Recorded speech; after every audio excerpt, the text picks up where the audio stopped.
All right, once again, I'm going to show you this guy's stupid, and don't listen to him. He's drunk. He creates his own elixir. He mixes the Bible and his own personal self belief. Makes his elixir, makes him drunk. He's drunk on his own self. So listen to the fool. And I'm just going to prove he's wrong. It's easy. Anybody could do it. If I walk into a bar and I grab a woman forcibly and drag her out, I'm going to get taken to the cops. Why? Because I drug somebody against their will. See there? He's talking about the word helko in the Bible. So God doesn't drag people forcibly against their will, because it's like you going into a bar and dragging a woman out. I mean, is that just stupid or what? Well, the word helko in the Bible does mean to forcibly drag against your will, and I'm going to show you it's really easy. Anybody can do it. The word helko is used about 7 times in the Bible.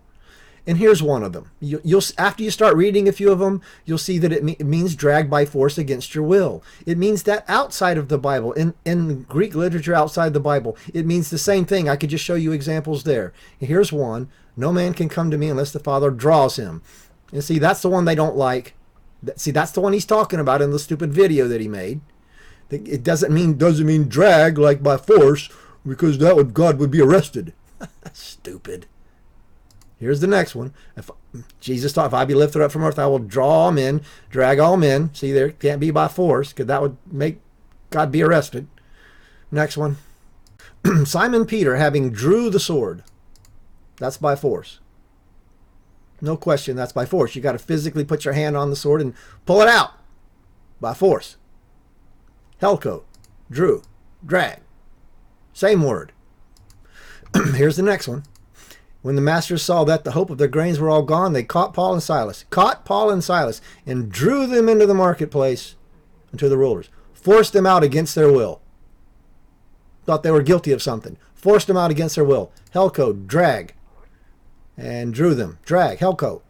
Forcibly against their will. Is that easy or what? Of course it means forcibly against your will. That's how it's being used every time in the Bible. Here's another one. And Peter's fishing, and Jesus comes up to him and says, "Put your net over there."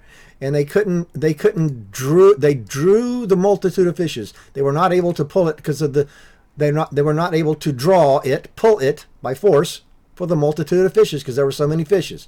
Next example. And all the city was moved, and the people ran together, and they took Paul and drew him out of the temple. Physical force, drew him out. See that? Drew. Helko, same word. Now this is the book of James. It's even another author using the same word. Do not the rich men oppress you and draw you in to the judgment seats against your will? There's draw, drag. That's like drag you into court against your will. Is it not clear what the word means? Every single time it's used. That's every single time it's used in the Bible right there. I just went through them. And it's all by force every single time. It's the same in extra Greek literature outside the Bible. By force or physical force. See, if the guy just studied what I did, he would see the truth. But the truth destroys his religion. God drags his people by force against their will. He drags me against my will. My will is to go to the bar and drag a woman out. No, God forces me against my will. That's my will. And God forces me not to do that. He forces his will on my will. Thank God. Thank God that he forces his will over my will. Thank God. That's the whole idea, dude. But you're drunk. You're drunk on your own elixir. You mix yourself, your own self-imagination with the words in the Bible, and you make an elixir that makes you drunk.